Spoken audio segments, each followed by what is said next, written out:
छिनाईगढ़ की रानी रुद्रवती भाग 3 मोह और मोक्ष के बीच। तांत्रिक संग्राम की रात बीत चुकी थी। महल की दीवारों पर अब भी वे मंत्र गूंज रहे थे जो उस रात बोले गए थे। रुद्रवती घायल नहीं थी पर थकी हुई थी। पहली बार वीरधनु ने उसके शक्तिशाली तंत्रों को निष्क्रिय किया था, लेकिन उसने उसे मारा नहीं। रुद्रवती ने पूछा, तुमने मुझे क्यों नहीं मारा जब तुम्हारे पास अवसर था? वीरधनु ने कहा, क्योंकि मृत्यु तुम्हारा दंड नहीं, मुक्ति होती। तुमने जो साधना की है वह तुम्हें बांध चुकी है। मैं तुम्हें तोड़ने नहीं, छुड़ाने आया हूं। ये शब्द रुद्रवती के भीतर गूंजते रहे।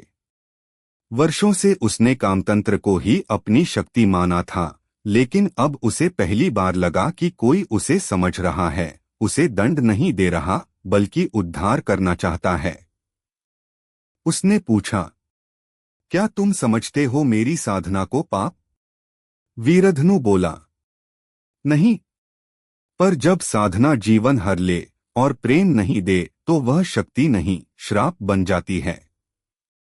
उस दिन रुद्रवती ने पहली बार अपने श्रृंगार के बिना ध्यान लगाया। उसका रूप फीका नहीं पड़ा बल्कि और दिव्य हो गया। वह अपनी शक्ति को त्यागने नहीं, परिवर्तन देने को तैयार हो रही थी।